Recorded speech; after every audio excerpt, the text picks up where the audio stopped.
Christine, we are ready for you to begin with a karakia for us. Okay, cool. Kia ora mai tātou katoa. Manoa mai te Māori nuku, manoa mai te Māori rangi, ko te Māori kei au, he Māori tipua, ka pakaru mai te pō, tau mai te Māori, haumi e, hui e, tae ki. I'll just read the translation in English. Make my heart feel widely across the earth. Make my heart feel widely across the heavens. The feeling is in me, a growing sense to disrupt the oppression. Come, great life force, join it, gather it. It is done. Now, I don't know who wrote this karakia. I was trying to look for the author just 10 minutes beforehand, but I haven't been able to find the author. But if anybody knows the author, please post up his or her name and so we can acknowledge that person. Kia ora. Kia ora. Thank you so much, Christine. Thank you once again, everyone, for joining us on CARE's solidarity event with Black Lives Matter. For any of our audience that is joining in, please go ahead and click on the link, and we hope that you will raise your hand and read something along with us. This is part of CARE's ongoing work on a campaign called End the Hate that brings together Indigenous Maori communities, Pacifica communities, migrants and refugees in articulating their everyday experiences of racism and hate. Through that campaign that started earlier in the year before we went into the lockdown, really builds on the message that the more we talk about these experiences of hate, experiences of racism and discrimination, that we build registers for alternative imaginaries. As we witness the racist violence in the US, we are all too keenly aware of the ways in which this violence plays out in our everyday spaces, where we live, where we do our work, where we engage with communities. So End the Hate and solidarity with Black Lives Matter is an invitation for us to look at the images of hate within our own spaces, see spaces of solidarity and international connections, and imagine what kinds of futures we could possibly create together in dismantling hate. So with that, I will invite Christine to read your first reading. And then for anyone else that wants to join us at this point, please raise your hand with Breeze, and we will have you be coming in to read. Thank you.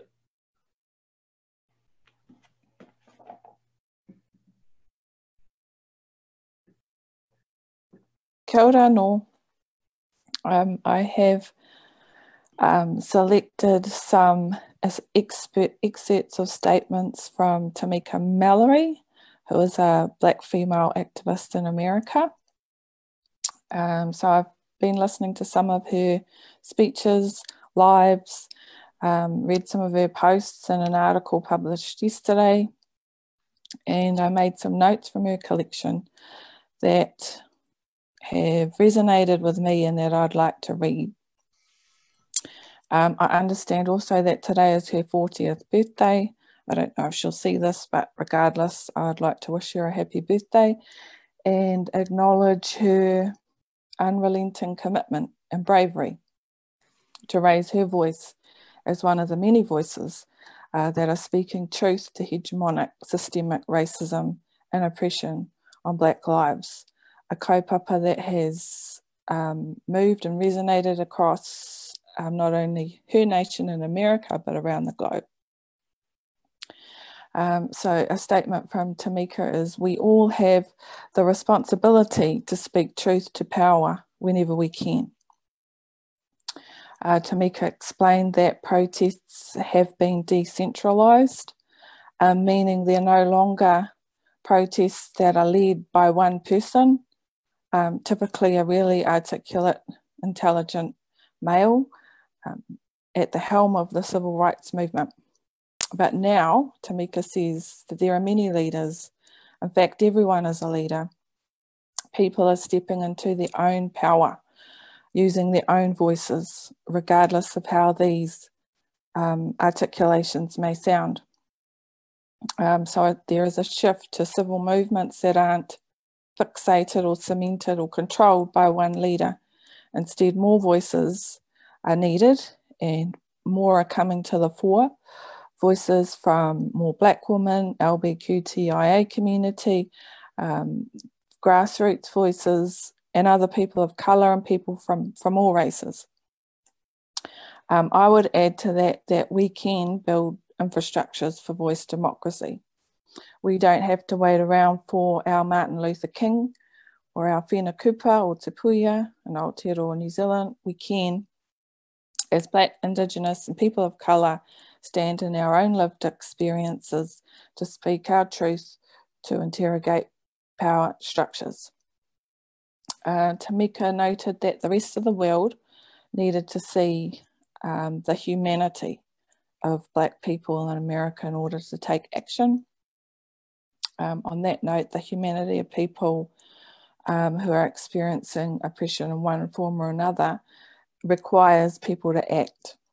Whānau, hapu, iwi to act, communities to act, nations to act, the whole world to act, to reject silence, to use our voices in many different ways and on a variety of different platforms to say that enough is enough and challenge, even in our own spaces,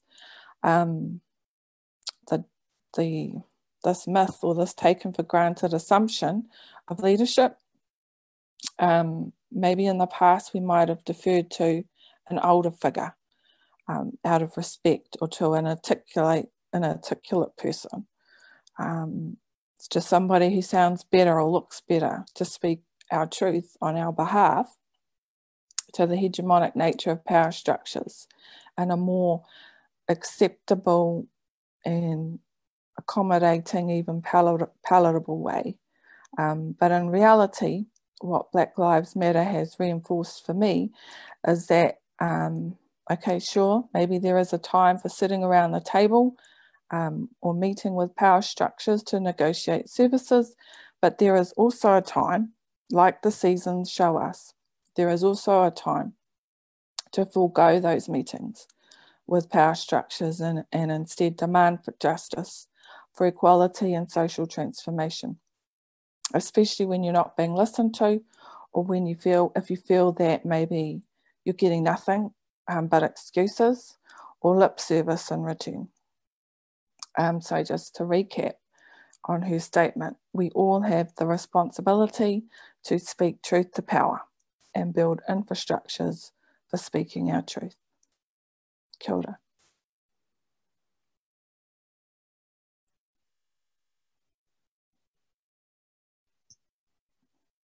That was it.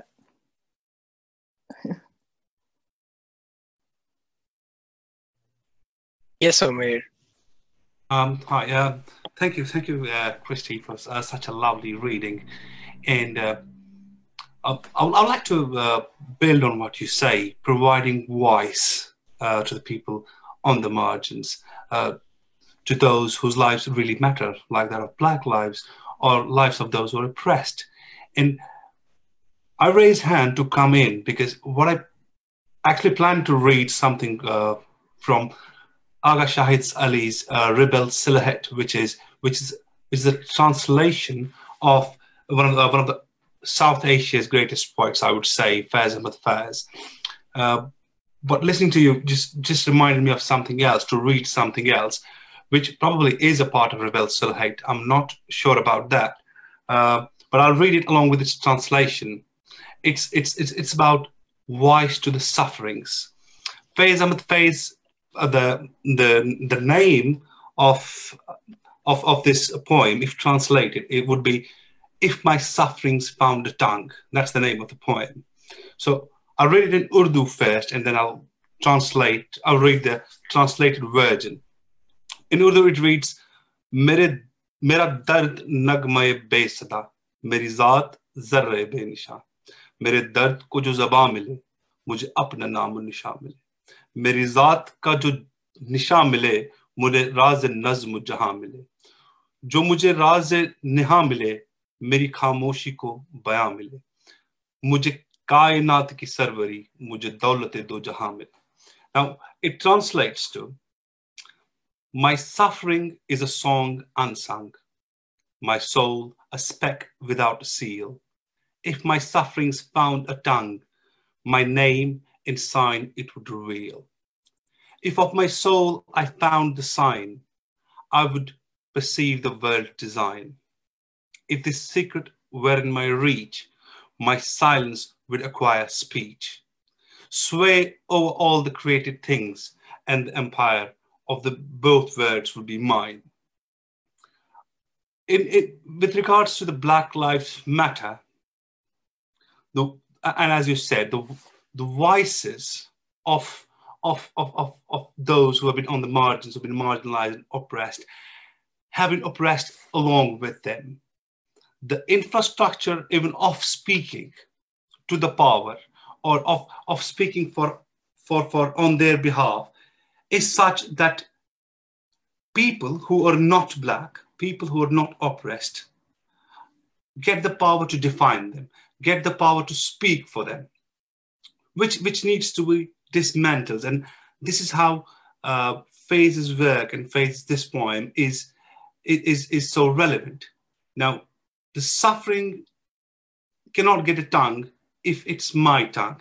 If I go, or if we go, or if people with a position of privilege go and get to define them, it needs to be their voices. So in that regard, I just thought to jump in and read this poem before someone else reads, and then I will probably read a little bit more from Rebel's Silhouette by Aga Shahid Ali. So yeah, it was quite a nice start by you, and I thought I'll jump in and just throw in this poem from Fez.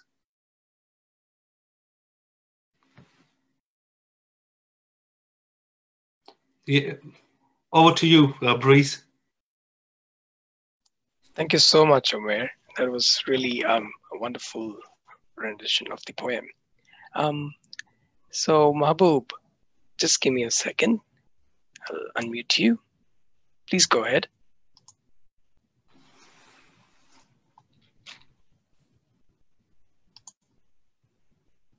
At first, I'd like to thank Christine and Omar for your beautiful talks. Today's program, we are participating in the program to show our solidarity to the Black Lives Matter movement. At first, I would like to say something about history. In 2013, the three radical Black organizers, Opal, Committee, Patriots, Colors, and Elysium Garja started the Black Lives Matter movement. The only three words, Black Lives Matter, became a movement after it was posted on Twitter just as a hashtag, in response to Black young 17-year-old Trayvon Martin's death. The movement of Black Lives Matter got its momentum when the killer of Trayvon Martin, I do not want to mention the name of the killer, was acquitted of killing. Now, after 7 years, America's current movement, organized under the same theme, Black Lives Matter, is more powerful than ever. I, as a PhD student of Massey University, express my solidarity on the ongoing Black Lives Matter movement. Here, I would also like to mention another campaign of CARE, which is End the Hate. CARE is the Center for Culture-Centered Approach to Research and Evaluation. I work there as a junior researcher, and CARE's End the Hate campaign is a campaign co-created by a community of indigenous, migrant, and refugees in Aotearoa of New Zealand. And as a part of CARE and the End the Hate campaign, I again express my solidarity with the Black Lives Matter movement. At first, I would like to say one thing. I am Black. Is it my fault? Can I be created as per my wish? The Creator creates me as Black. And here, I do not have any intention to be created as a Black, or any intention was not considered by the Creator. And again, the white people are also created by the Creator, because it is the wish of the Creator who will be black or white. And so why white supremacy should exist in the world. We all know that George Floyd, a black African, was killed at the hands of Minneapolis police on 25th May 2020. And from 26th May, protests started on the theme Black Lives Matter in the US, and now it is going on all over the world. Here I would like to mention another killing that held on 30th May 2020.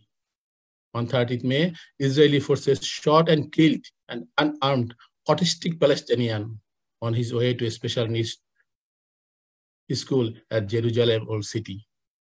Ilya Khalak, the 32-year-old young who had severe autism, was shot dead, being mistaken by the Israeli police as an attacker. So it has been proved that even a disabled person is not spared in the name of color, race, nationality, or even religion. We do not want this type of violence. We want a peaceful society, a peaceful country, and also a peaceful world where all human beings will be treated equally. Because the Creator has created all human with equal red blood. We all have the blood and its color is red. All human has the red colored blood. Then if I ask, what may be the color of soul? Is it white or black or colorless? Now to express my solidarity on Black Lives Matter movement, I would like to recite a poem written by William Blake in 1789. Written about more than 200 years ago, the poem, The Little Black Boy, still has its importance as it was before. Now I would recite the poem. The poem, Little Black Boy. My mother bore me in the southern wild, and I am black, but oh, my soul is white.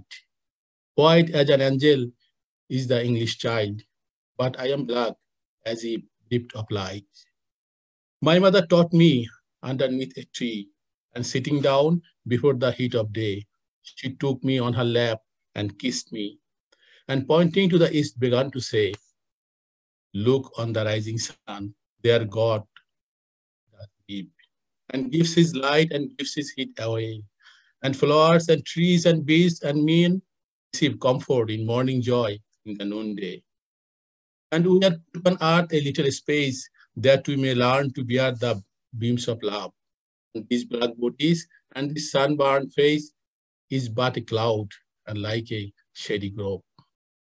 For when our souls have learned the heat to bear, the cloud will vanish. We shall hear his voice saying, come out from the grove, my love and care, and round my golden tent like lamps rejoice. Thus did my mother say and kiss me, and thus I say to little English boy, when I from black and he from white, cloud free, and round the tent of God like lamps with joy. I shall shade him from the heat till he can bear, to learn in joy upon our Father's knee, and then I will stand and stroke his silver hair, and be like him, and he will then love me. William Blake, an English poet, has written the poem in the time when slavery was very prominent, and the slavery worker was mainly black people. The poem deals with the issues of racism and slavery. The black race had suffered a lot at the time, and still it is going on. In the poem, the black child condemns his own color, since it seems to prevent the world realizing his purity of soul. I would like to conclude referring the poem line, I am black, but oh, my soul is white. Thank you very much. Wow, that's really amazing. Thank you, Mahbub, for sharing those poems with us. And now next we have Balamohan Shingare, who will be sharing his thoughts and sharing the solidarity with us. Thank you, Balamohan, for joining in. Thank you for having me participate in this. it's a really wonderful thing to be able to listen in and also share a little bit. What I've been thinking about is how, at least in literature and art, there is a way to listen in to voice, listen into stories and experiences through these creative forms and practices. One of the people that I have been reading recently is Nafisa Thompson-Spaz, who is a woman from the United States. And from her short story collection, I've chosen one of the stories to read, partly because there's a way in which the experience of Blackness, right from its most subtle complexities around how to represent one's own voice in literature, comes through in really kind of complicated, beautiful, and sometimes very painful ways. So this one is called A Conversation About Bread, and it's just a few pages long, and it goes like this. Junior was always trying out white folk stuff and bringing it to school for us to try. He wasn't built for Jackson, Mississippi. There were things black people just weren't supposed to do, like get caught on the wrong side of Country Line Road after dark, or use the word persnickety. And Junior did both of those things, among others. When he brought potato bread to school for lunch, we were all like, what's up with the yellow bread? For it was surely some white folk stuff, and the dumbest thing we'd ever heard of until we tasted it. Once that yellow soft hit our mouths, though, it was like Apple Jacks. It didn't even have to taste like apple or potato. Croissants, too, not those pop-can crescent rolls our mamas and the lunch ladies tried to feed us. Junior had real croissants, the kind where you aren't supposed to pronounce the R, from a little bakery at the edge of Fondren district. We ate the flaky edges of those croissants like they were pop rocks, just doing all their work in our mouths. But most of us drew the line at brioche. See, this is why I don't tell you things. Brian angled the laptop away from his side of the table and looking around the library lowered his voice. A blonde woman in a grey sweater, who looked like a librarian but wasn't one, stared from the adjacent table. You're writing this like you're a white anthropologist. He mouthed the word white so that it made barely any sound, just an outline, like an expletive edited from a song. We had croissants, the real kind, and we didn't even eat those pop-can desserts, ever. We made things from scratch. And Edwin, did you just compare bread to pop rocks? Aldwin made his mouth a straight line and pulled the laptop away to reread. Why did you want to tell this story anyway? Brian asked. Just tell me more about Junior and what you all ate. You know the assignment. The brief ethnographical assignment required each student to collect an interesting story from another student in the class and decide which details to recount in order to form a profile of both person and region. I do know the assignment, Brian said, rolling his eyes. He looked young for his age. Only the deep-set horizontal wrinkle bisecting his forehead gave his age away.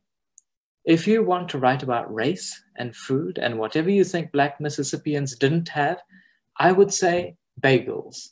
I feel like bagels were only in white neighborhoods. Bagels are everywhere, Aldwin said while his fingers worked the keys. There's nothing explicitly or exceptionally white about them now, if there ever was. Maybe Jewish at some point. But, I mean, everyone eats bagels now, and they aren't as sexy as croissants. Hold on a second. Aldwin didn't alter his volume when he said the words white or Jewish. He typed for another minute or so. He was 2 shades lighter than Brian, but also believed himself to be 2 shades blacker as far as those things can be measured. How's this? Quote, Junior was always trying out white folk stuff and bringing it to school for us to try with him. He wasn't built for Jackson, Mississippi. There were things Black people just weren't supposed to do, like get caught on the wrong side of County Line Road after dark or use the word persnickety, and Junior did both of those things, among others. When he brought potato bread to school for lunch, we were all like, What's up with the yellow bread? Dumbest thing we ever heard of until we tasted it. Once that yellow soft hit our mouths, it was like Apple Jacks. It didn't even have to taste like apple or potato. Bagels too shined up like soft pretzels. He actually asked the lunch lady, Miss Martin, to toast them for him behind the counter, like we could do more than just line up and eat the wet dog food they slopped onto our styrofoam plates. But she did it for him, and we watched him take his little Tupperware container of Philadelphia cream cheese out of his bag and spread it over the hot bagels.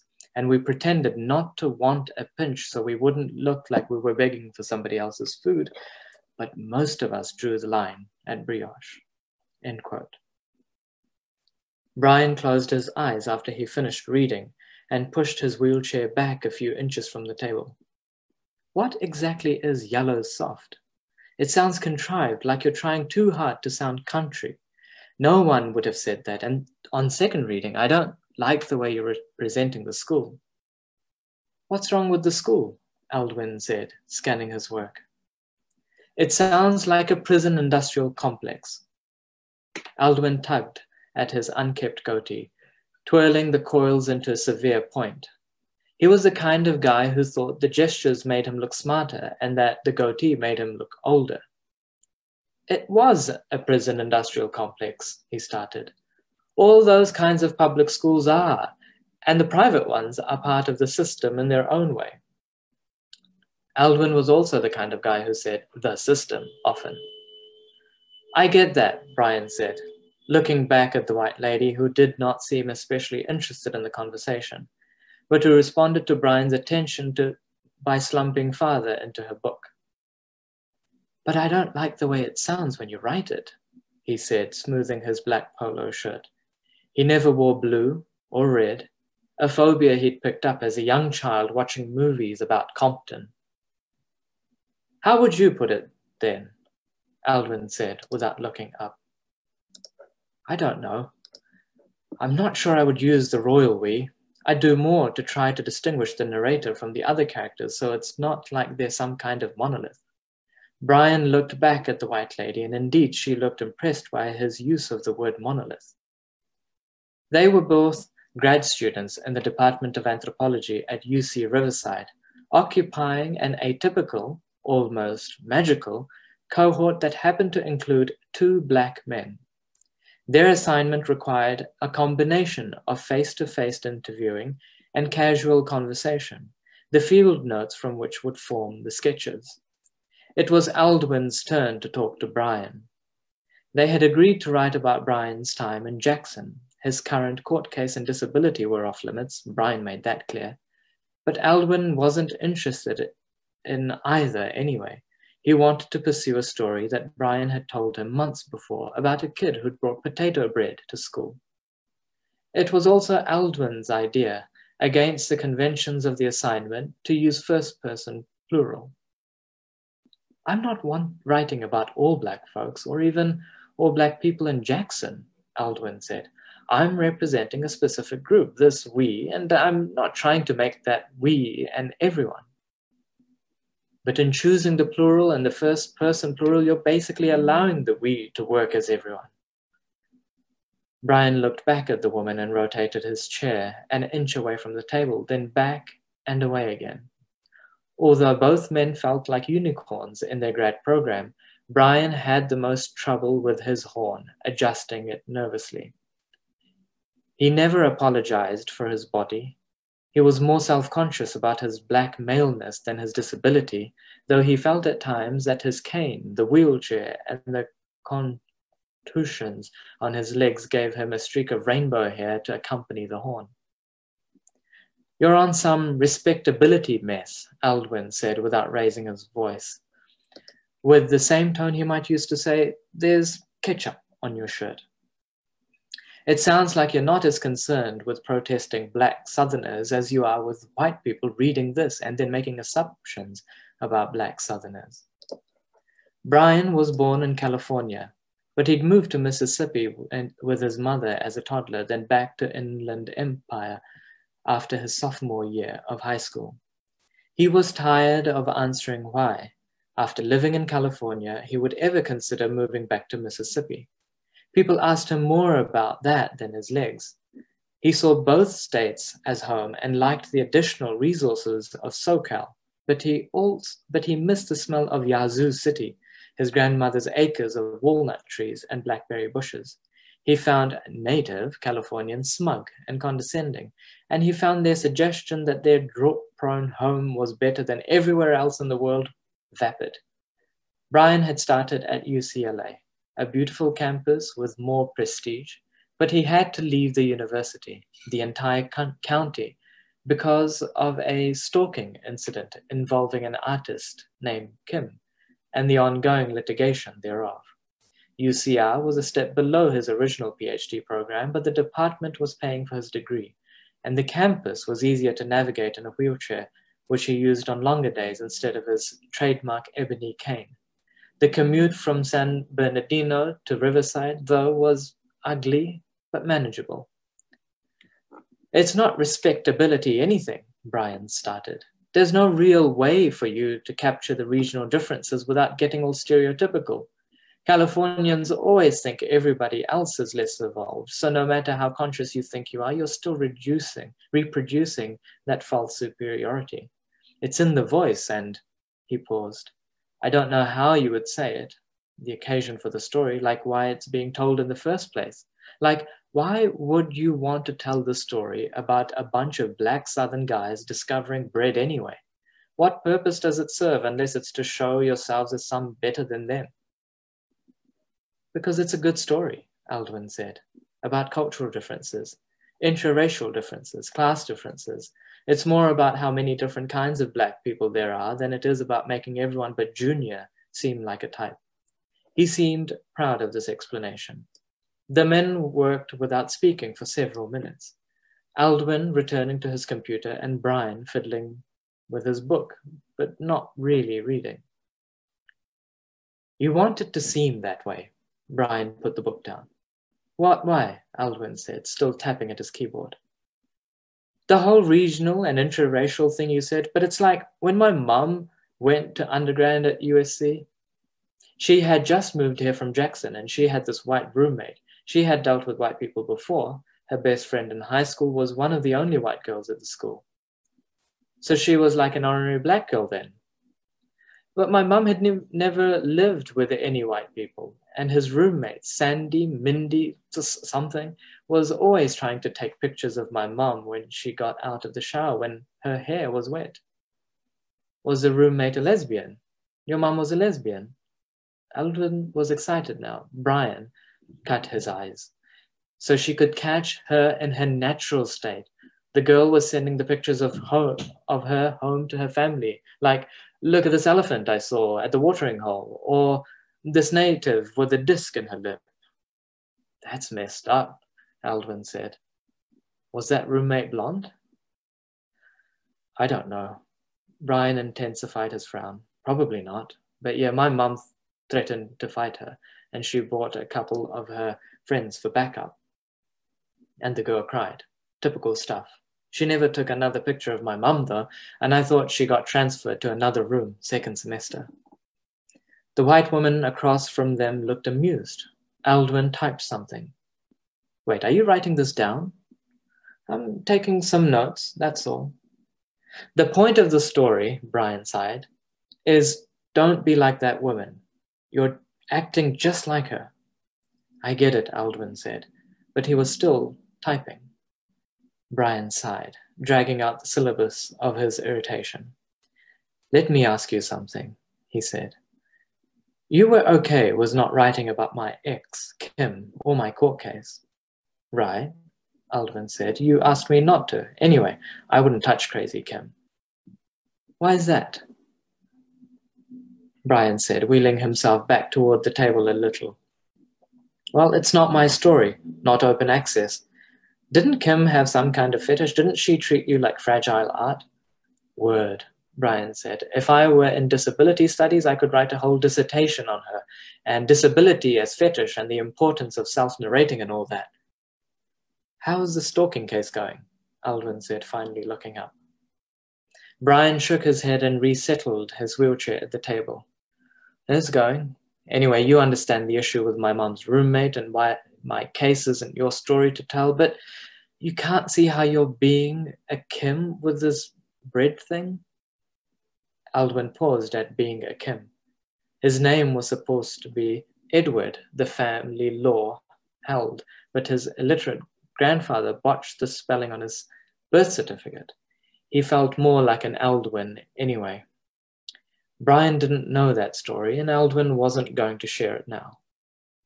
I'll be black, Brian said, leaving his stuff on the table and disappearing after a moment into the stacks. If Aldwin cared about the white woman, and he might have at some level, but it wasn't a visible level, he would have seen that she was now very interested in the conversation.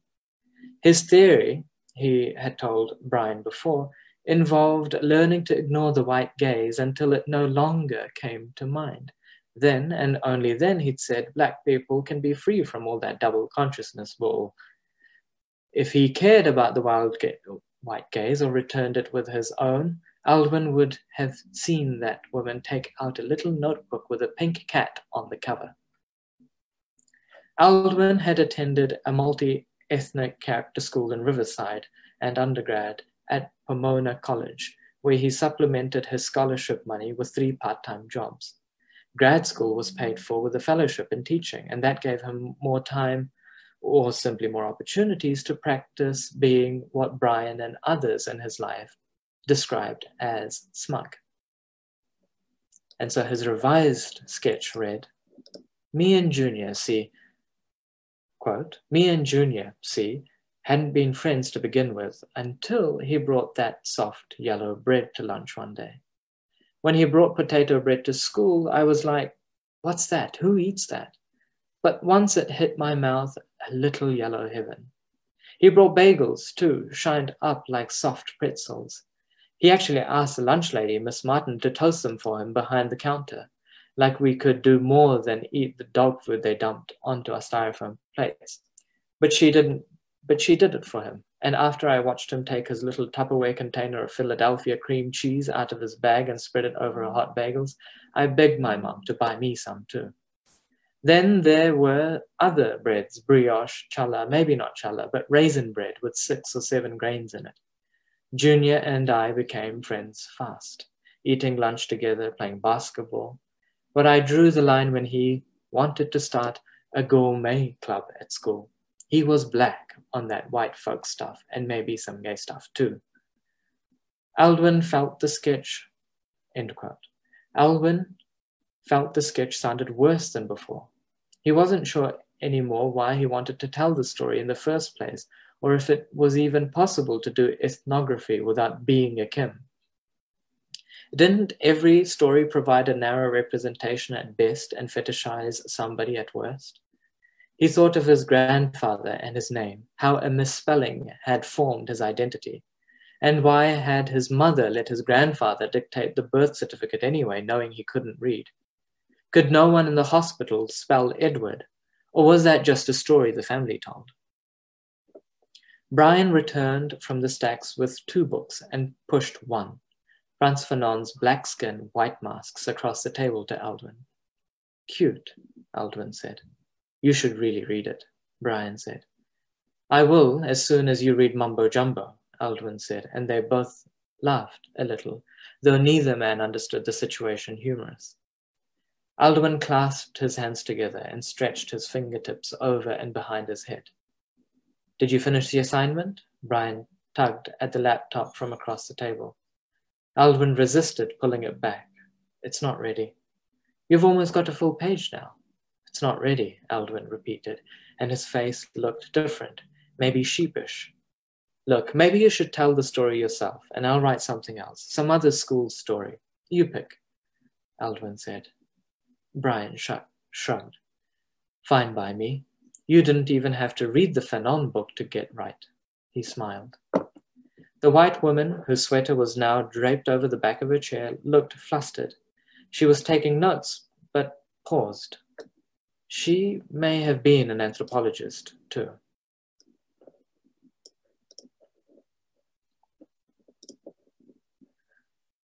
that's the end of that story by Nafisa Thompson Spires. And I think what I appreciate most about it is the sort of the working through what is internalized, even as you might be, in my instance, a person of color, or in other instances, otherly sort of identified. But in all of the stories that Nafisa Thompson Spires writes, what I appreciate most is this ability to listen in to her experiences of working through what it means to be a Black person living in the United States, and the kinds of subtle, daily, and in this instance, for example, trying to work through an assignment for an anthropology course, what kind of subtle sadnesses that come up.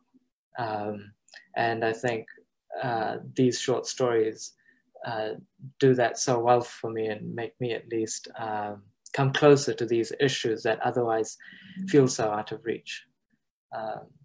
Anyway, thank you so much for having me share this. I looking forward to what's next.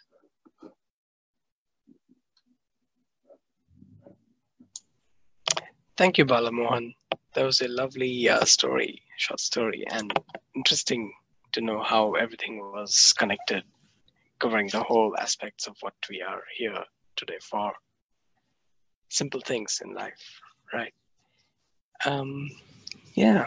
So from the panel, is there anyone who would like to go next, or would like to share something so far on what we have spoken and shared here?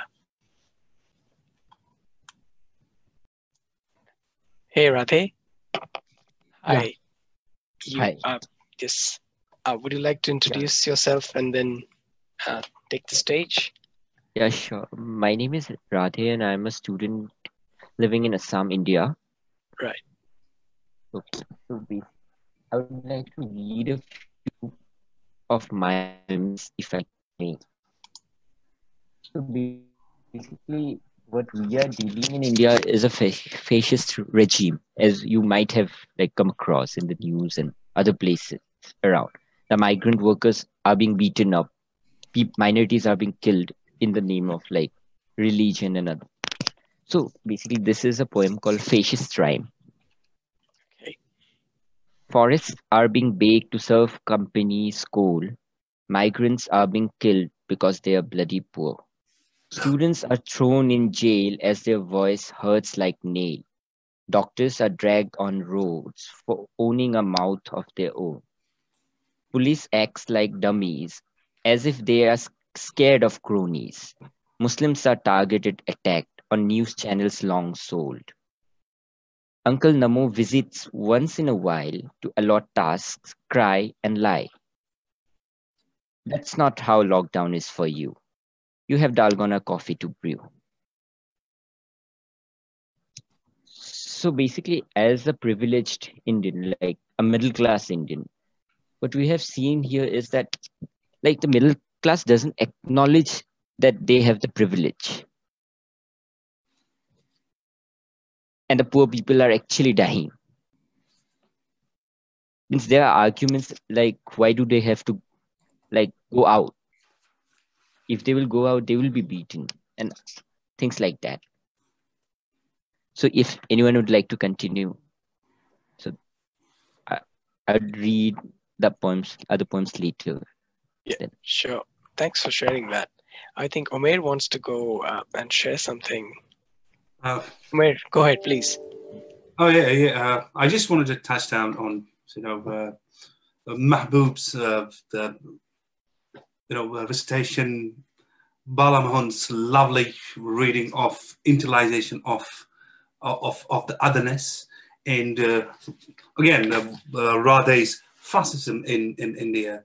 With respect to Mahboob's slavery argument, this is a painful past that black lives have lived, and although the namesake abolition of slavery in 19th century rendered plausible a world free of slavery, it hasn't. The economic and the systemic structures are such that slavery has flourished. So in my work, I'm by the way a PhD student who studies slavery. I study modern forms of slavery. Now, as we see it in the ILO's, the big organization definitions, like International Labour Organizations, slavery is still understood as a relation of ownership. And because we don't have the bills where we can buy and sell the humans and call them slaves, what has been done that these abolition laws have, we say that these abolition laws have abolished slavery, which is not the case.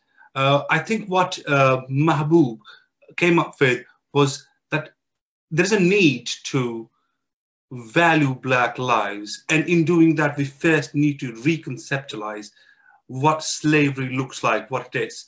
It is not a relation of ownership. It is not a sale and purchase thing. It is not the degree of physical control that whites would exercise on Black lives. It actually should be conceptualized as a relation of systemic constraints for marginalized communities and the oppressed people of color.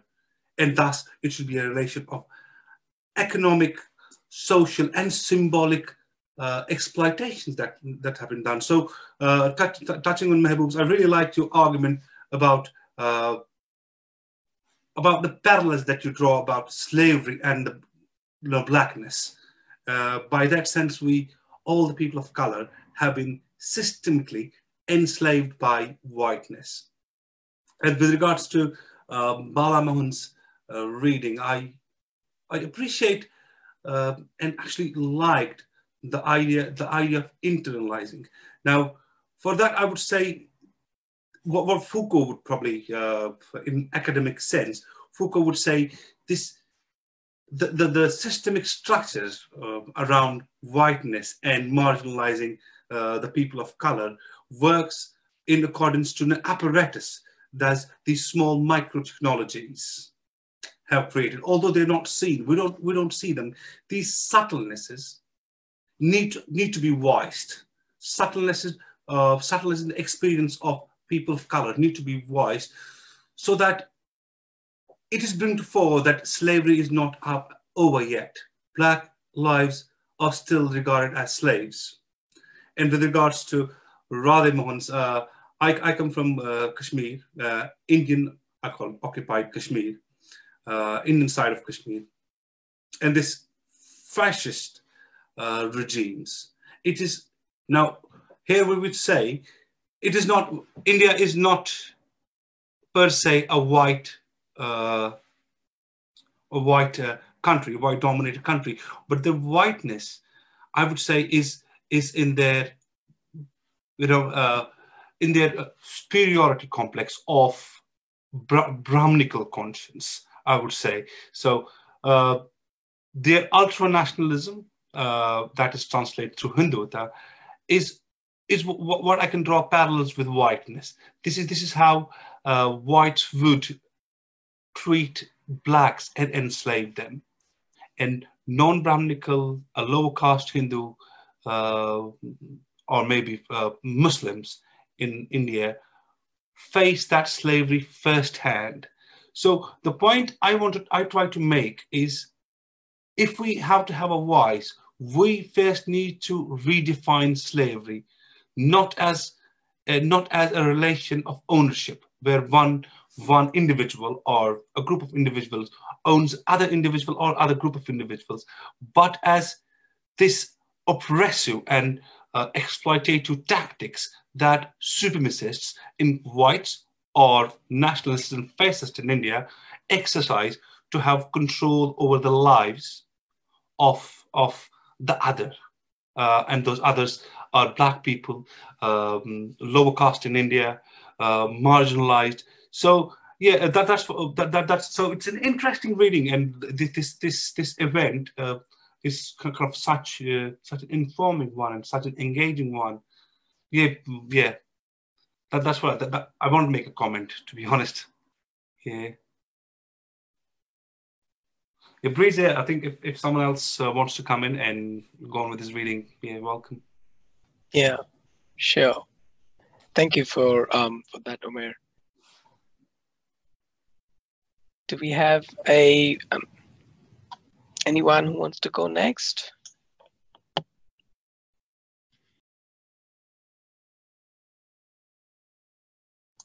I think this has made every one of us think through, I guess, absorbing what we heard.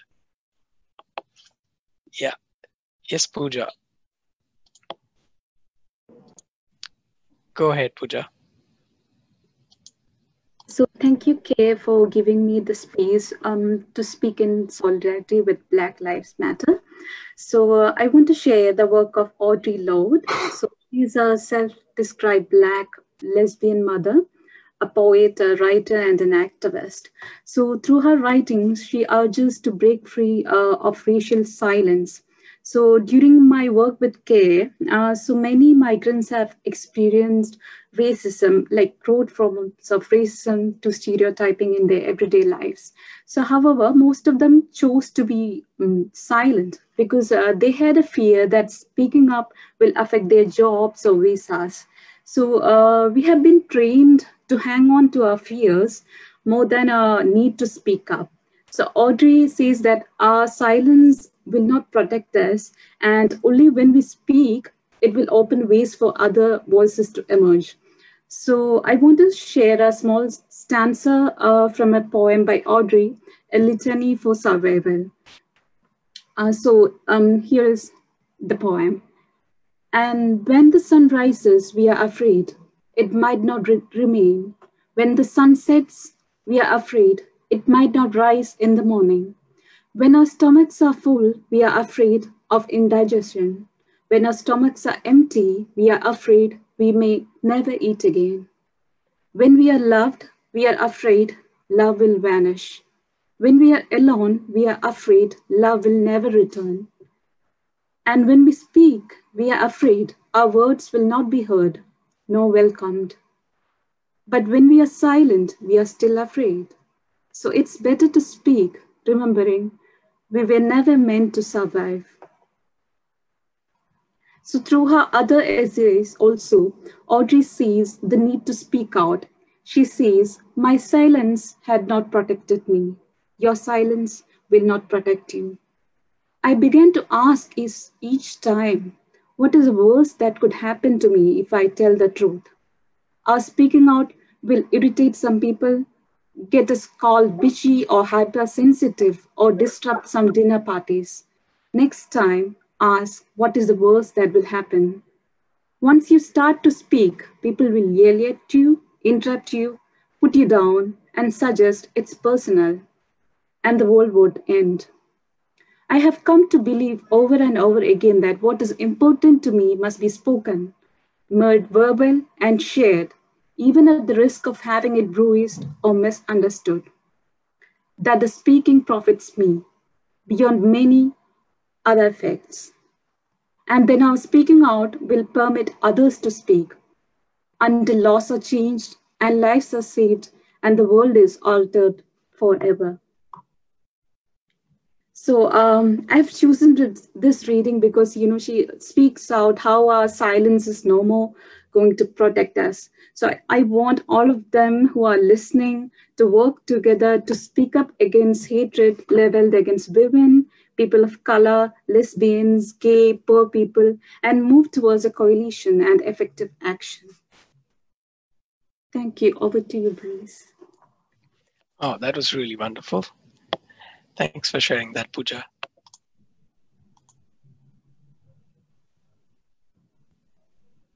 We have a few more participants who have just joined in.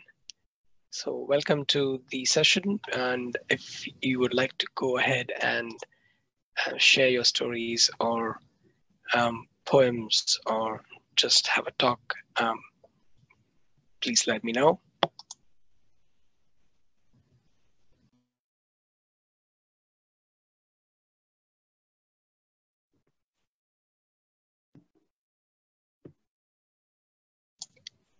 Yes, Phoebe, just give me a second. Go for it. Kia ora koutou. Thank you everyone for your beautiful words. The poem that I'd like to share is titled Prospective Immigrants Please Note by Adrian Rich. I think it helps highlight some of the challenges faced when moving into a new country. I completed a number of interviews for the Care Racism Project with Muslim women in New Zealand, and I found how much racism can overlap with other forms of bigotry, such as Islamophobia. I interviewed women that had terrible experiences in public places, such as being sworn at, spat at, told to go home, called terrorists, excluded purposely. And women talked about how many young women deal with this by taking off their headscarf or hijab. I spoke to a young woman who was 18 but moved to New Zealand recently as a refugee, and because she was under 18 at the time, she went to the mainstream high school, and eventually she decided to remove her headscarf because of how alienated it made her feel.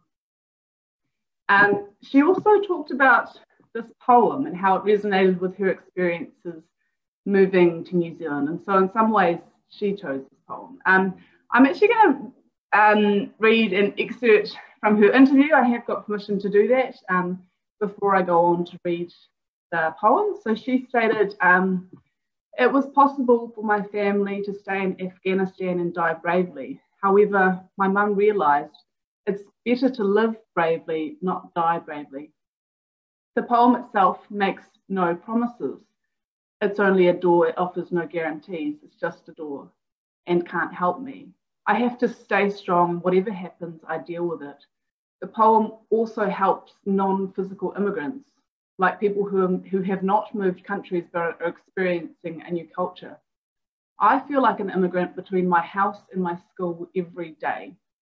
This poem is with very simple word, but has very deep meaning.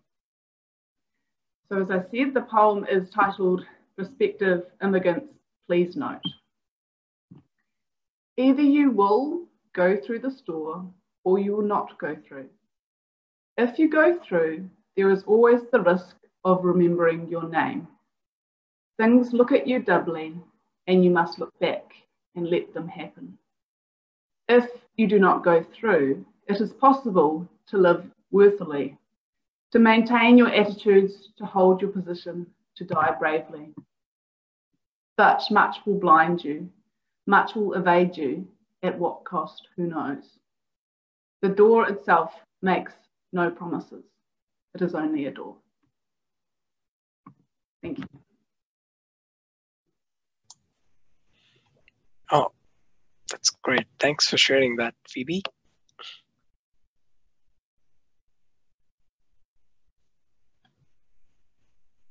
Who wants to go next now?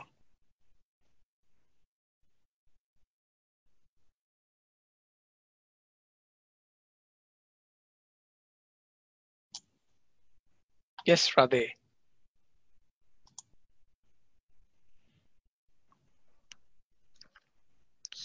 So yeah, basic. So what's happening in India? Hello. Yeah. Yeah. So what's happening in India right now is actually funny. So I came across a news that a student leader, was booked under UAPA, which is the sedition law, basically, because he posted on Facebook Lal Salam, Comrade, and Lenin's picture. So he was booked under UAPA. And then there was another news, and it's actually so problematic in itself, right? A pregnant woman was in Tihar jail, and it was found that someone in Tihar jail was actually affected with coronavirus. And she was a student activist. And this witch hunting of student activists during lockdown is something that the government has planned properly, rather than planning how to send migrant workers to their native lands. And There's another thing that I have found problematic here is that more or less writers, except a few of them, have always been pro-establishment in some way or the other. So this is a poem that I wrote on that issue, basically. So it's called My Blood. Poets are sleeping with flowers in gardens across brothels when the rest of the city crumbles like pieces of bread falling in the fire of communalism. Their beds are warm like their flesh as the scandalous lips wear their skin, dragging their words to the climax junction of the neon sigh, sparkling impotency. I despise the poetry of aesthetics, with collars of authority tied to its neck.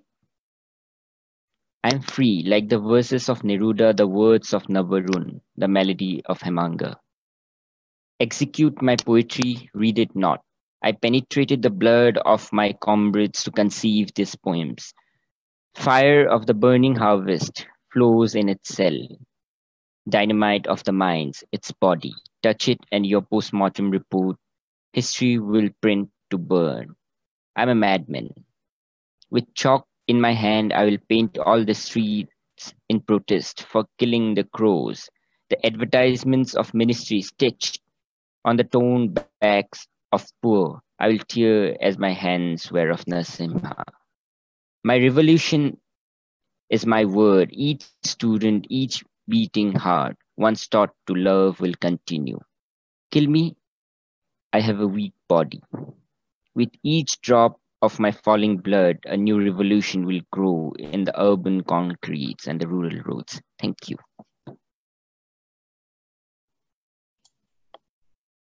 Thanks, Radhe.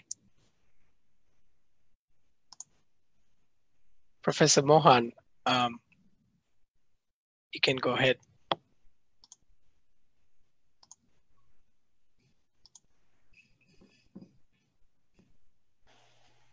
I want to thank Phoebe and Radhe for those beautiful poems. They really bring home the processes of marginalization and othering.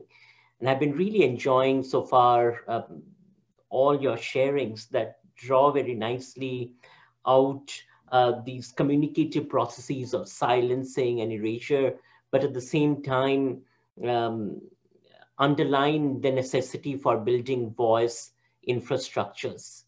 I will pick up from that question of voice infrastructure and strategy and read from an interview with the radical Black feminist activist Angela Davis, who played a key role with the revolutionary Black Panther Party, was incarcerated for many years, and then emerged again within the context of the contemporary conversations to offer some really key insights on the future of the Black Lives Matter movement and the necessity for international solidarity.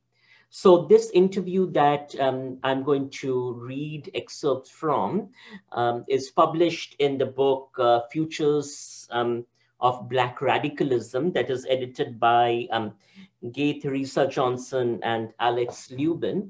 And this particular interview with Angela Davis is conducted by Gay Theresa Johnson and Alex Lubin. So I will read out the question and then her responses, and I will only read parts of the interview excerpts because I don't want to take up too much time, but we can come back to them if we have time left at the end. So this is a question that she's asked. What is your assessment of the Black Lives Matter movement, particularly in light of your participation in the Black Panther Party during the 1970s?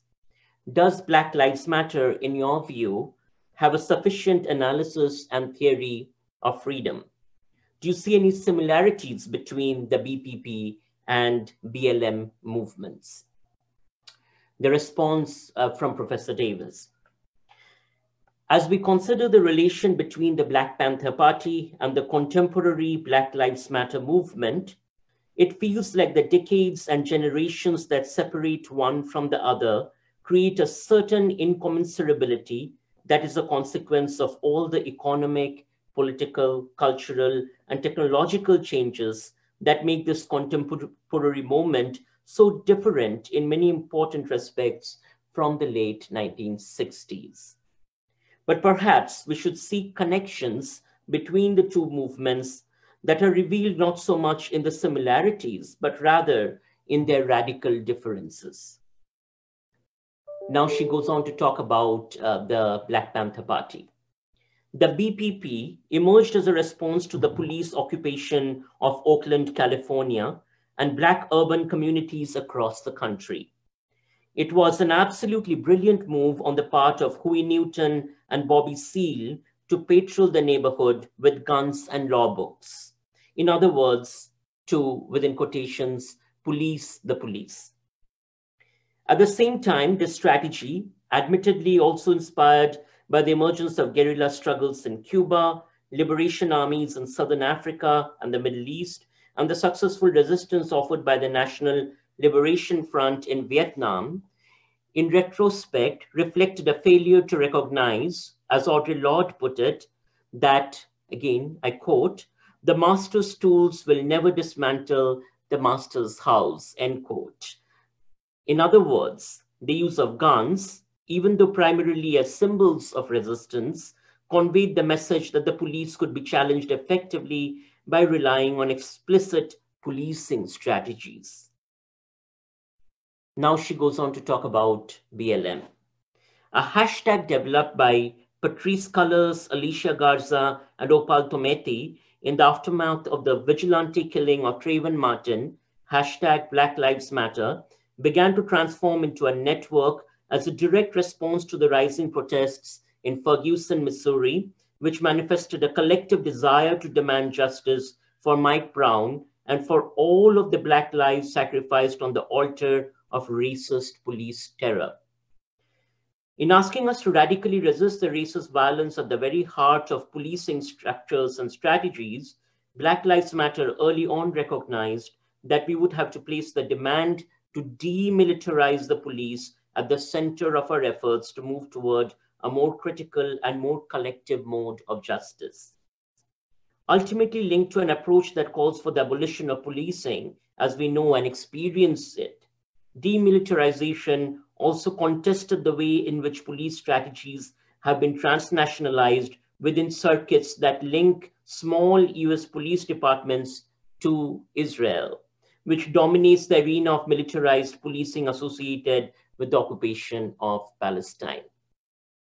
I appreciate the more complicated analysis that is embraced by many BLM activists because it precisely reflects a historical mindedness that is able to build upon, embrace, and radically critique activisms and anti-racist theories of the past. As the BPP attempted, sometimes unsuccessfully, to embrace emergent feminisms and what was then referred to as the gay liberation movement, BLM leaders and activists have developed approaches that more productively take up feminist and queer theories and practices. But theories of freedom are always tentative. Any theory of political strategy that pretends to possess a total theory of freedom or one that can be categorically understood has failed to account for the multiplicity of possibilities, which can perhaps only be evocatively represented in the realm of culture. Here's the next question then that she's asked. Your most recent scholarship is focused on the question of Palestine and its connection to the Black freedom movement. When did this connection become obvious to you, and what circumstances or conjunctures made this insight possible?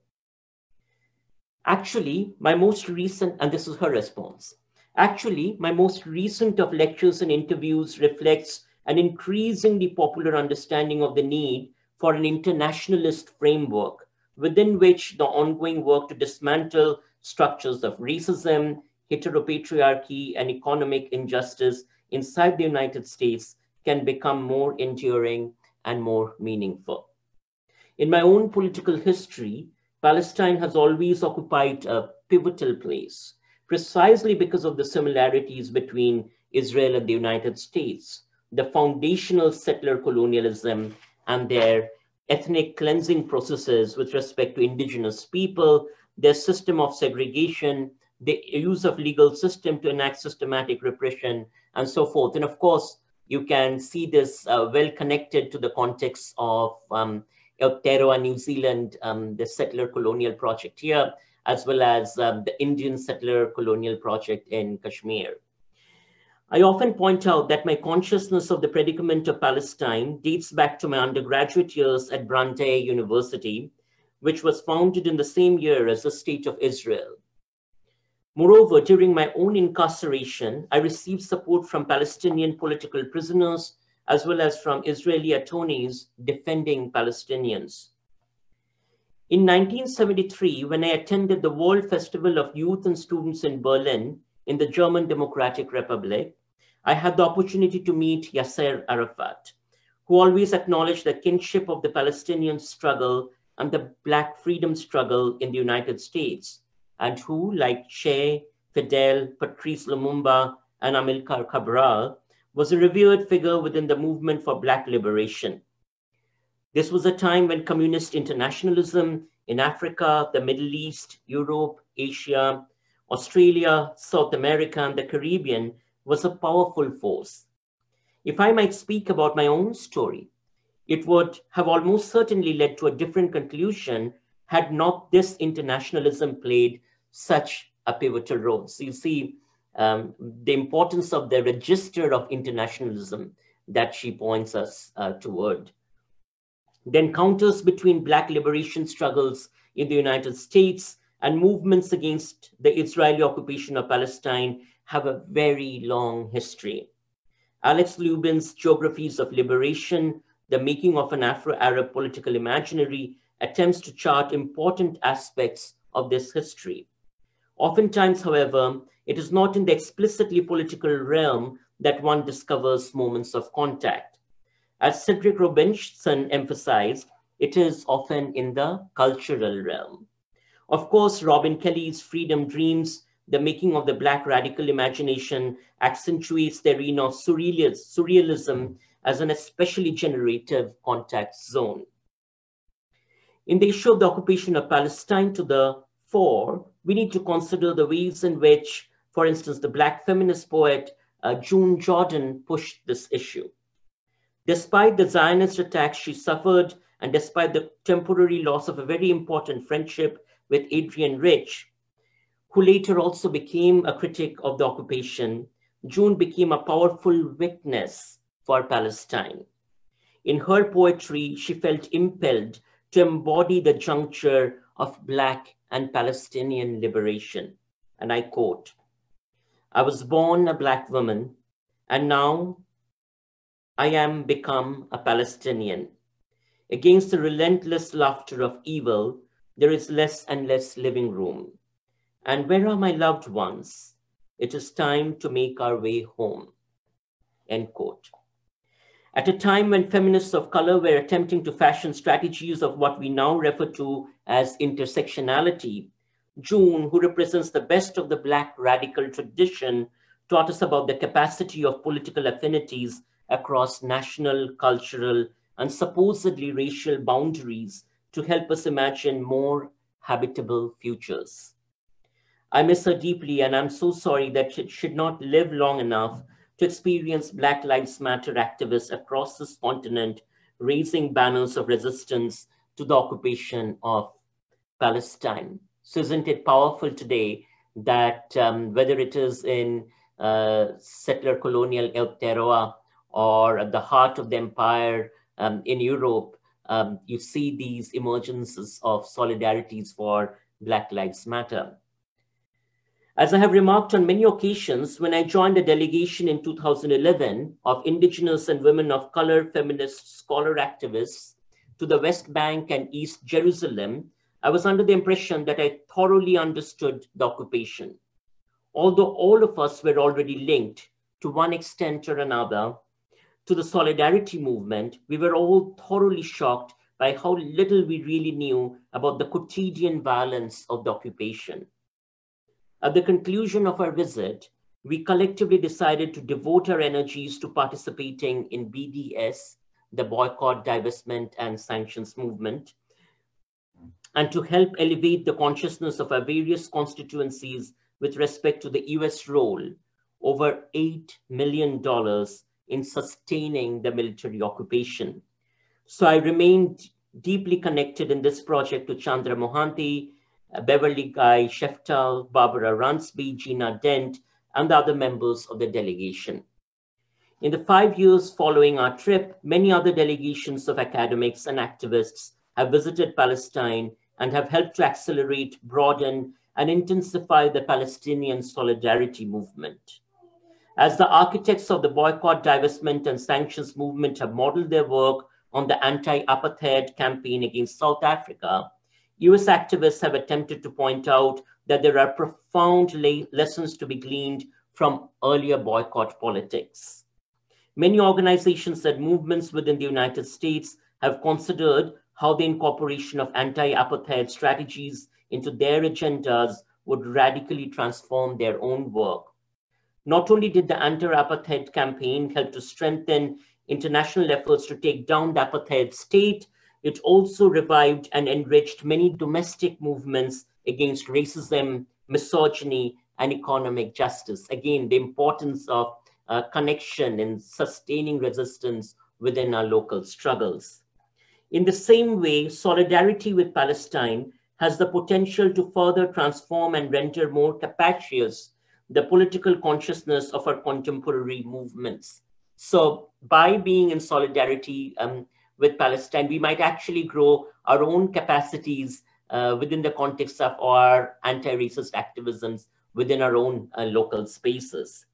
BLM activists and others associated with this very important historical moment of a surging collective consciousness calling for recognition of the persisting structures of racism can play an important role in compelling other areas of social justice activism to take up the cause of Palestine solidarity, specifically the boycott, divestment, and sanctions movement.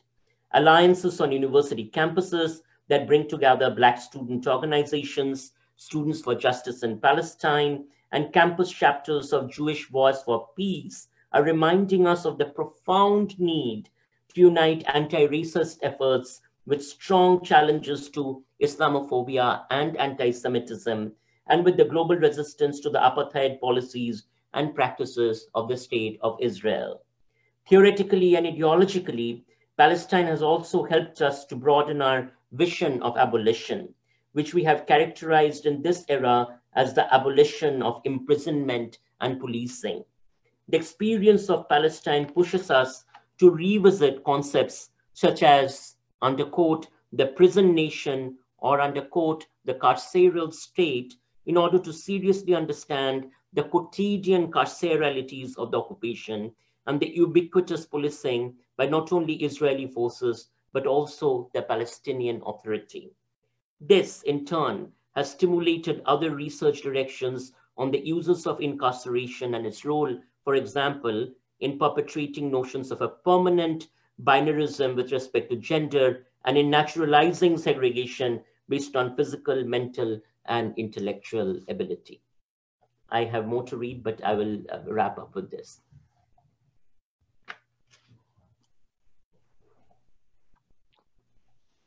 Thank you so much, Mohan. I think we still have quite some time left. So we can come back and have a go again after. I think Christine wants to share something. Well, I've already had a turn. I noticed Omar's got his hand up. Oh, yep, just a sec.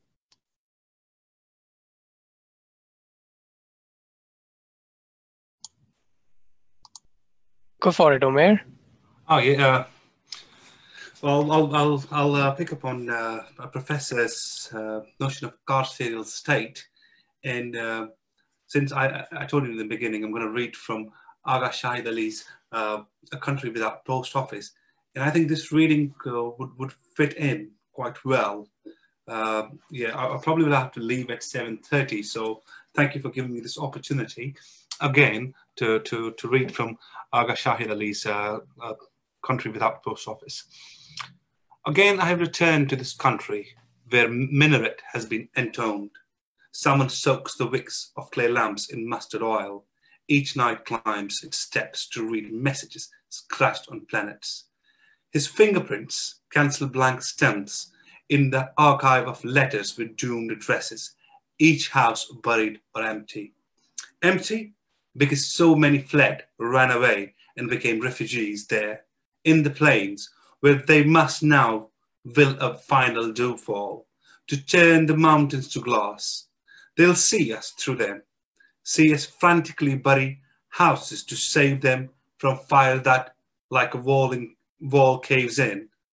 The soldier lights it, honed the flames, burned our world to a sudden paper mache, inlaid with gold, then ash. When the Mosin died, the city was robbed of every call. The houses were swept about like leaves of burning. For every night we bury our houses, theirs, the ones left empty, we are faithful. On the doors we hang the wreaths. More faithful each night, fire again is a wall, and we look for the dark as it caves in. We're inside the fire, looking for the dark. One card lying on the street says, I want to be he who pours blood, to soak your hands, or I'll leave mine in cold till the rain is ink, and my fingers at the edge of pain are seals all night to cancel the stamps. The mad guide, the lost speak like this. They haunt a country when it is ash. Phantom heart, praise he's alive. I return in rain to find him, to learn why he never wrote. I bought cash, a currency of paslays, to buy the new stamps, rare already, blank, no nation named in them.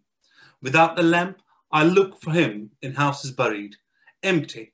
He may be alive, opening doors of smoke, breathing in the dark, his ash refrain. Everything's finished, nothing remains. I must force silence to be a mirror to see this voice again for directions.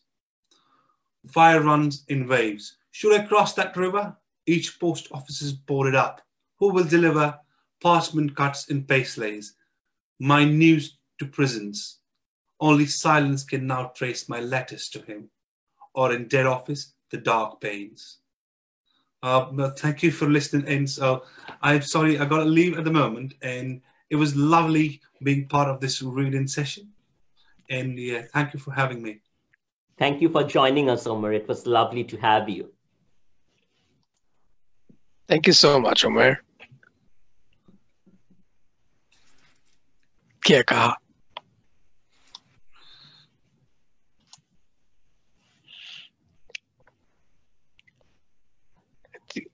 I think Christine, you're next. Okay. This next one might be a little bit controversial, but well, I'll read it anyway. It's from Kimberly Jones, and she went live on Facebook maybe about a week ago, and I transcribed most of what she said. This was from the protest in America, and here's what she says.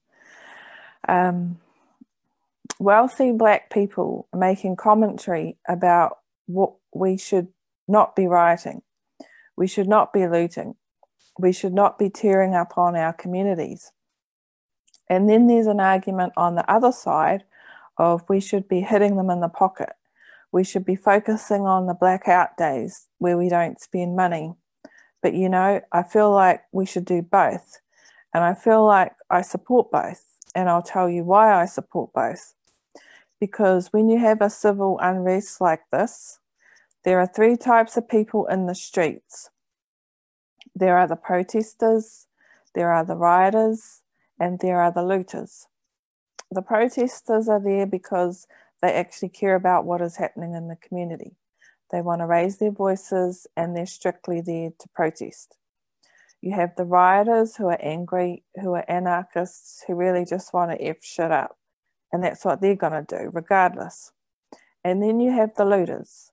And the looters almost exclusively are there to do just that, to loot. Now, people are like, well, what did you gain? What did you get from looting? I think that as long as we're focusing on the what, we're not focusing on the why. And that's my issue with that. And some people are like, well, those people aren't legitimately angry about the what's happening. Those are people who just want to get stuff. Okay, then why in this country in 2020 is the financial gap between poor blacks and the rest of the world? Why is it at such a distance that people feel like their only hope and only opportunity to get some of the things that we flaunt and flash in front of them all the time is to walk through a broken glass window and get it? We need to be questioning the why. Why are people that poor? Why are people that broke? Why are people that food insecure, that clothing insecure, that they feel like their only shot is to walk through a broken window and get what they need? And Kimberly goes on to explain economics in America, that economics is the reason that black people were brought to America in the first place, and that the capitalist nature of economics means that the game is fixed against black people.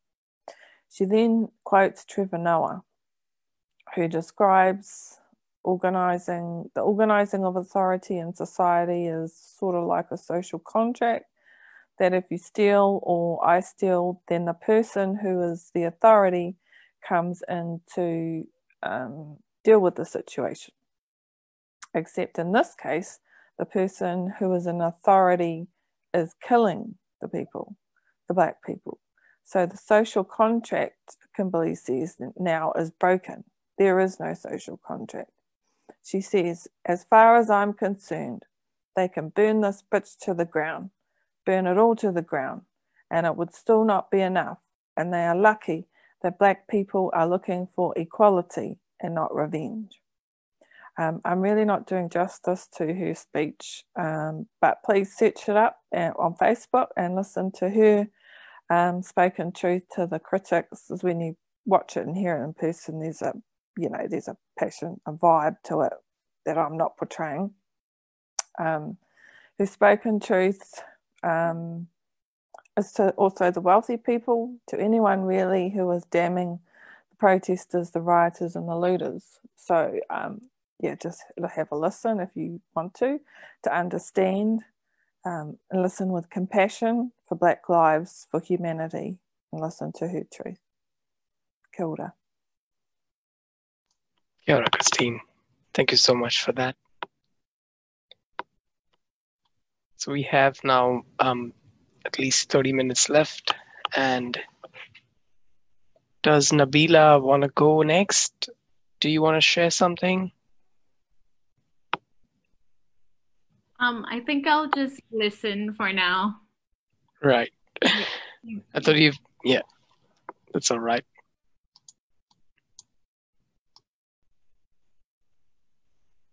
Yes, Professor Mohan.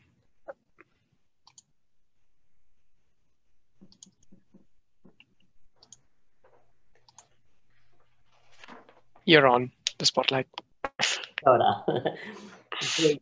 I will continue reading from Futures of Black Radicalism. Now I will read something on the carceral state and the rise of the police nation. This is by Ruth Wilson Gilmore, and the chapter is titled Abolition Geography and the Problem of Innocence. I have selected particular excerpts to read, to share with you. Indeed, modern prisons were born alongside and grew up with the United States of America. Penitentiaries established state-making at the margin of the early republic, whose every founding document recapitulated free as against other, imported as against immigrated, to clarify that sweeping ideals of defense and general welfare long before the 13th Amendment had no universal remit, but rather defined in the earliest pages who was in and who out. Then, as now, competing concepts of freedom shaped planetary movement of people and relationships. So not all freedoms are equal. Like lives, early sentences were short, absorbing one by one people who wouldn't toe their assigned or presumed line, play their part, hit their mark in racial capitalism's dramatically scaled cycles of placemaking, including all of chattel slavery, imperialism, settler colonialism, resource extraction, infrastructural coordination, urban industrialization, regional development, and the financialization of everything. So the carceral project in that sense was integral to the expansion of the colonial project and the setting up of the capitalist project. Racial capitalism's extensive and intensive animating force, its contradictory consciousness, its means to turn objects and desires into money, is people in the prime of life or younger, people who make, move, grow, and care for things and other people. Who then was or is out of place? This is the question we should be asking, right? Who is the body that should be disciplined and incarcerated? Unfree people who sold things they made or grew on the side, hiding the money in an emancipation pot. People who couldn't say where they work or prove that they are free or show a ticket or a pass, a document to save their skin, or save themselves from the narrative that their skin, stretched in particular ways across muscles and bones, seemed or seems to suggest something about where they shouldn't be caught. Racial capitalism's imperative requires all kinds of scheming, including hard work by elites and their compradors in the overlapping and interlocking space economies of the planet's surface. They build and dismantle and refigure states, moving capacity into and out of the public realm. And they think very hard about money on the move. In the contemporary world, when product and profit cycles turn faster and faster, with racial capitalism ever less patient with any friction on money flow, sticking resources in prisons whence they might not emerge on time and of the quality required isn't all that attractive, even though the cages are full of millions of people in the prime of life. We used to think that in the United States, contemporary mass unfreedom, racially organized, must be a recapitulation of slavery's money-making scheme. But if these massive carceral institutions, weighted like cities, are not factories and service centers, then where's the profit, the surplus money at the end of the day? Today's prisons are extractive. What does that mean? It means prisons enable money to move because of the enforced inactivity of people locked in them. Let me reiterate this sentence. It means prisons enable money to move because of the enforced inactivity of people locked in them. It means people extracted from communities and people returned to communities but not entitled to be of them, enable the circulation of money on rapid cycles. What's extracted from the extracted is the resource of life, time. If you think about this dynamic through the politics of scale, understanding bodies as places, then criminalization transforms individuals into tiny territories primed for extractive activity to unfold, extracting and extracting again time from the territories of selves. This process opens a hole in a life, furthering perhaps to our surprise the annihilation of space by time. A stolen and corrupted social wage flies through that time hole to prison employees' paychecks, to vendors, to utility companies, to contractors, to debt service, the cash takes many final forms: wages, interest, rent, and sometimes profit. But more to the point, the extractive process brings the mechanisms of contemporary imperialism to mind. Extraction in money form from direct producers whose communities are destabilized too. But money too gives us some insight into the enormity of the possible inhabitants and makers of abolition geographies. Abolition geography, the antagonistic contradiction of carceral geographies, forms an interlocking pattern across the terrain of racial capitalism. We see it. Thanks, Breeze. Thank you, Mohan.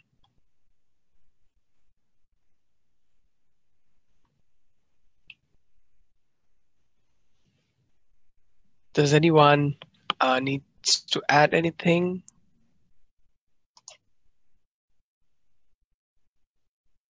Mahbub, Balamohan, Phoebe.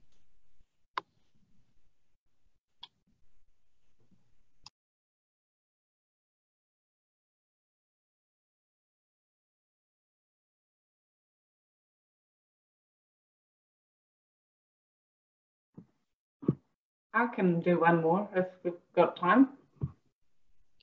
Yes, Phoebe, we do have time. Please go ahead. Okay, sure. This is a quote from Cornell West from 6 years ago, but I think it still applies today.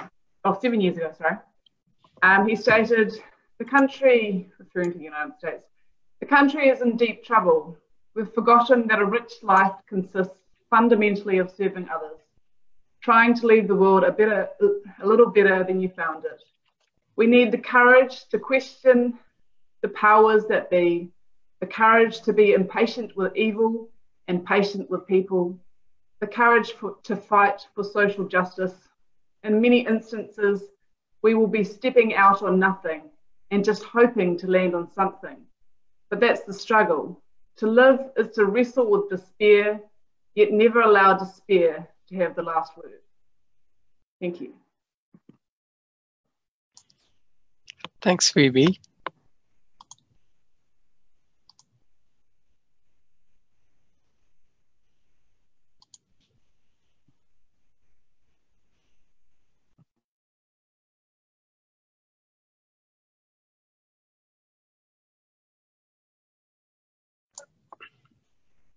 I think we might have one of our, we had the event last week, our event regarding resistance and poetry.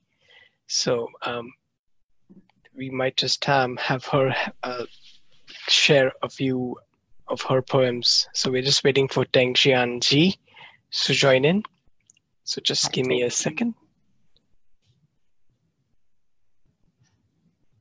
So she has been watching our live webcast and she said, I want to share something. Lovely. So, yeah, so I just, yeah. Xianji, welcome. Hi. Is my, oh wait, oh, okay. The audio. Yes. Hi, yeah, thank you for like including me as part of this.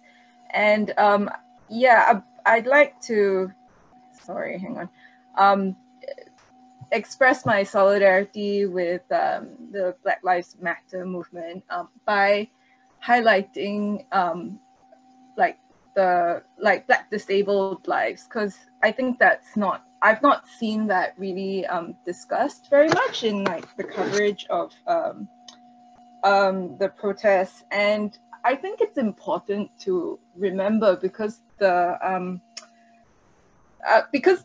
people that we're seeing out on the streets are people who can be on the streets, who have the physical capacity to do so. And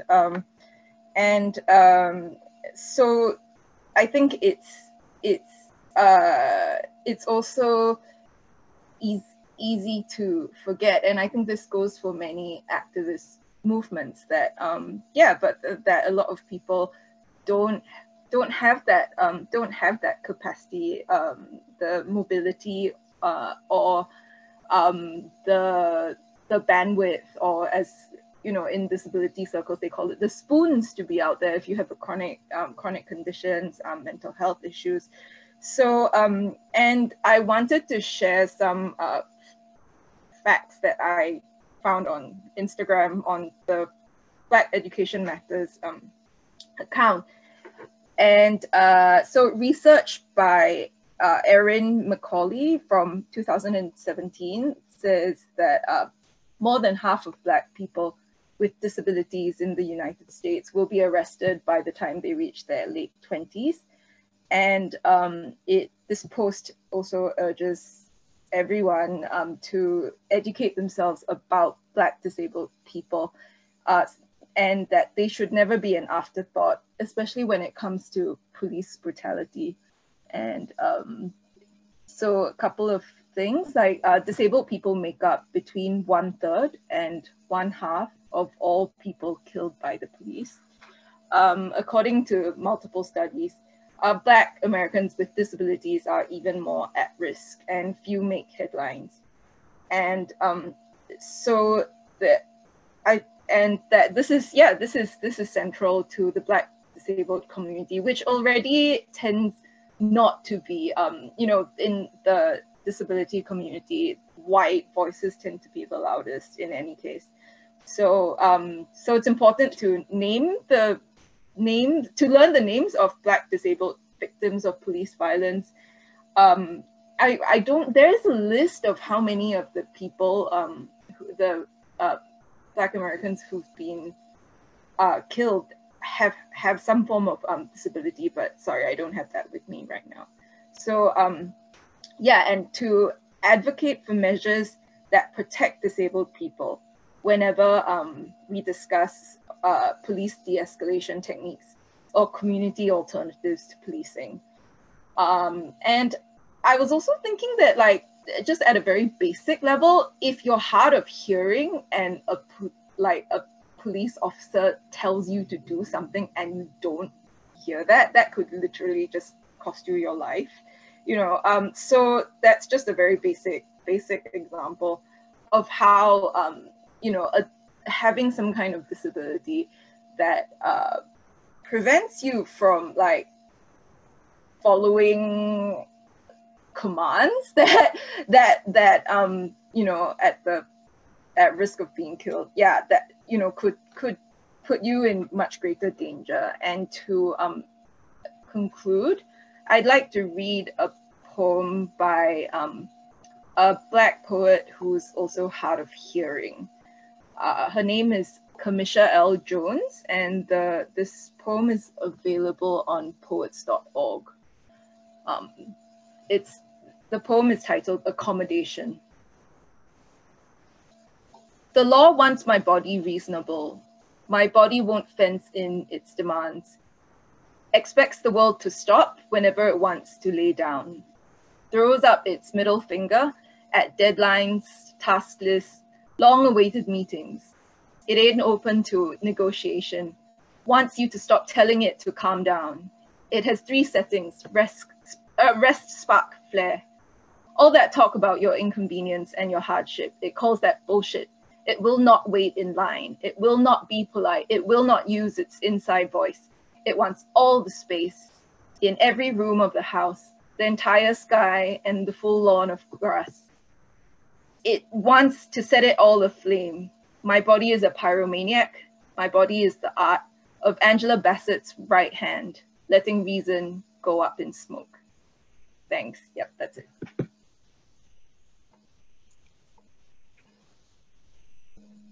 Thank you so much. So lovely to see you again.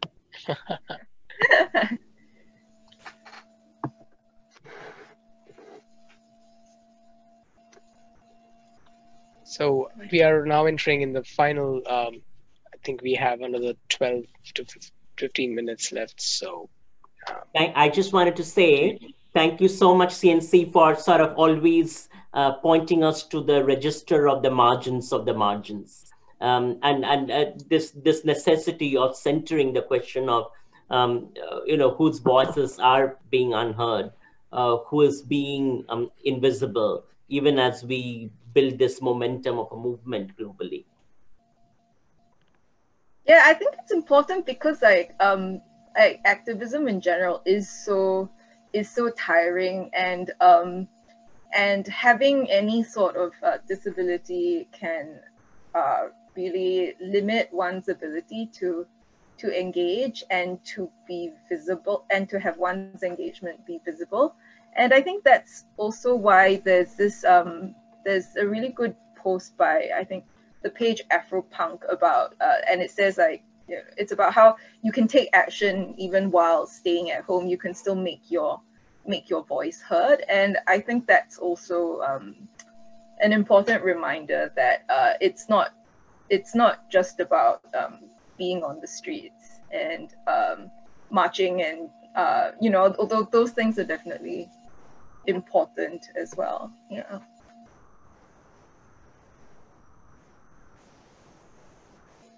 As we move toward wrapping up, can I ask each one of us to share your wrapping up thoughts in solidarity? It can be a poem, it can be something to read, or it can be just your thoughts in terms of something that we can take away with us this evening or this afternoon. Who wants to go first? I know I'm the last. It's been such a pleasure to share panel, I guess, alongside you all, and also to listen in into your own sharing. And I guess some comments I had noticed on Facebook coming in asked for the source of the story that I'd read. And so I just wanted to say that again for those who are still listening, that it was from a collection called The Heads of Colored People by Nafisa Thompson Spires that I read, and whose work I'm now becoming very interested in alongside others. And a question that is always there for me personally in these sorts of very important movements like Black Lives Matter is how, in very subtle ways, I might be implicated in what seems to me sometimes very far away. Something happening in another side of the world that I feel distance from, but actually realizing through listening into stories that Nafisa Thompson Spires might write in The Heads of the Colored People, or other literatures and art, how there's actually a way in which even here in Aotearoa there's a sympathy of that experience that's possible to learn from. And yeah, that's the question, I guess, that I want to stay with and share with you all, is to kind of think through how we're connected and interconnected, and feel a sense of solidarity by realizing our implicatedness.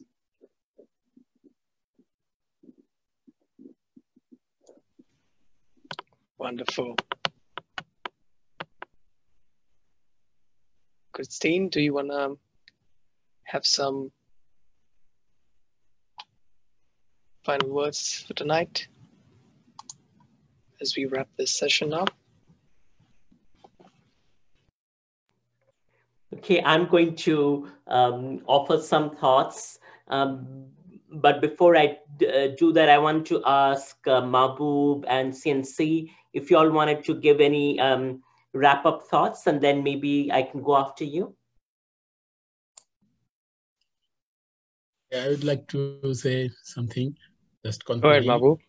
Yeah. I'd like to say the speech of Swami Vivekananda in Bangla. It is Jibi Prem Kore Jeijon Seijon Sebiche Ishwar. In English, he prayed best who loved best. So we all are human, and we should be treated equally, whether we are black or white. And I think in the society, in the world, it should be treated everyone equally. as the Creator created us in the human being.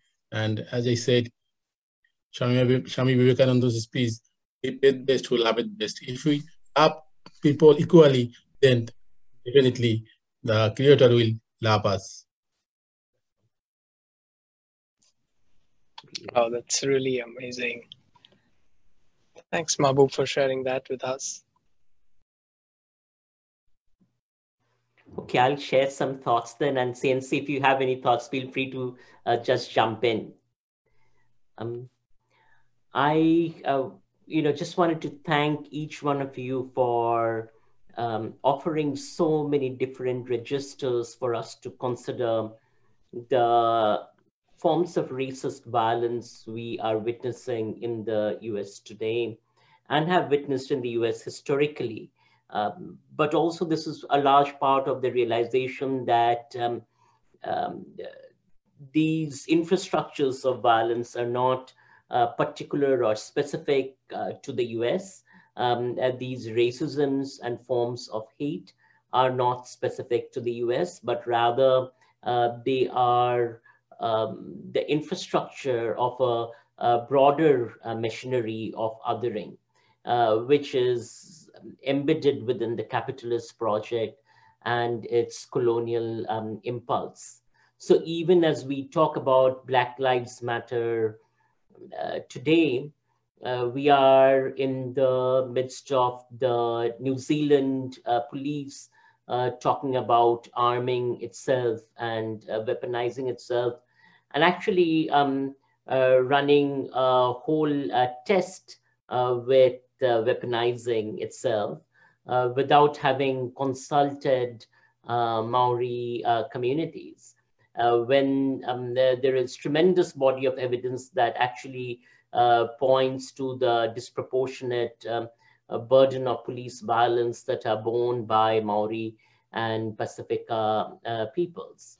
The other question that is really salient here is the role of the state of Israel in the development of techniques of disciplining and incarceration, in the training of police globally. That is an entire imperial industry that is profitable and that exacts its imperial techniques through the processes of the imperial occupation of Palestinian land, which is also why for those of us that speak up and speak out on Israel more than anything else are the targets of its racist infrastructures and its racist campaigns that seek to silence our voices, which is why it is so vital to think about co-creating these registers for voice in the US, but also across the globe that see these connections and draw them in, but hopefully work through them to offer imaginaries of dismantling the capitalist and colonial project. So in many ways, like Angela Davis, I feel that if we want to abolish the prison system, for instance, we also must dismantle the imperial formation of settler colonial states, the state of Israel, the ways in which India occupies Kashmir, and really foreground those conversations into our activist politics. So I will wrap up this part of my Kaupapa with a poem called Dreams by the poet Langston Hughes, who's a poet I hold very closely to my heart. And he says, "Hold fast to dreams, for if dreams die, life is a broken winged bird that cannot fly. Hold fast to dreams, for when dreams go, life is a barren field frozen with snow." Thank you.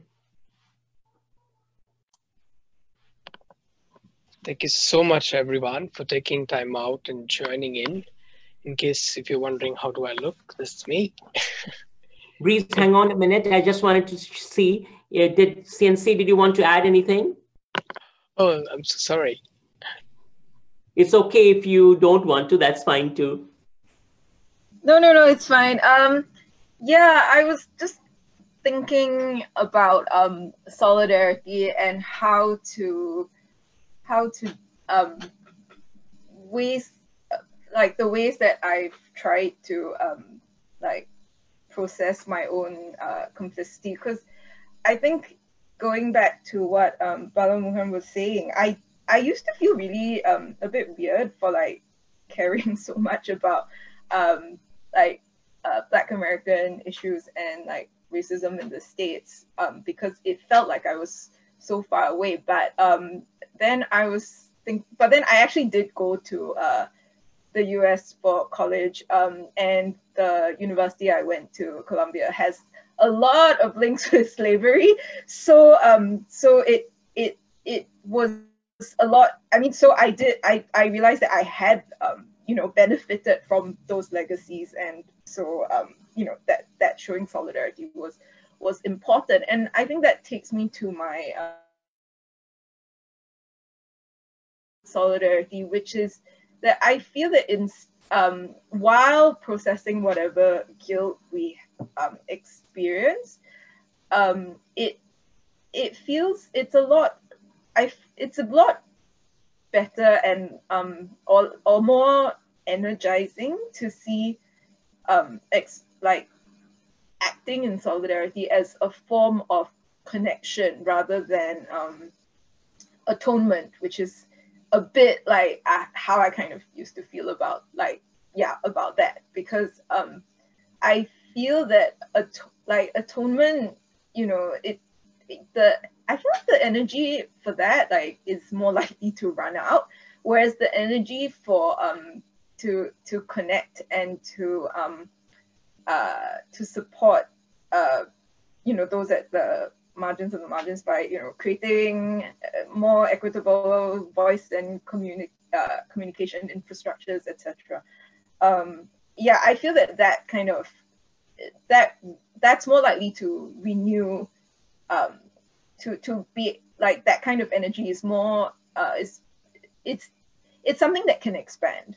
It's not and it's something that expands everybody's imaginations of what the world could look like without all these exploitative systems. So instead of focusing on guilt and our complicity, acknowledge those and sit with those feelings, but I feel that it's more I don't say productive because that sounds really capitalist, but I think it's more fruitful for at least those of us who are more privileged to see solidarity as an act of connection and love, regardless of how the people whom we're showing solidarity with respond. Like regardless of that, I think at least I think trying to connect should kind of be its own reward. Yeah. So that's it. Thank you for sharing that, CNC. That's beautiful in terms of looking for connections and seeing them, and then finding ways to connect. Excellent. Shall we wrap up? I think we have had a really beautiful discussion. I certainly have so much to walk away from this conversation and bring back to our future conversations. So thank you so much, each one of you, for coming in on an evening and spending your time.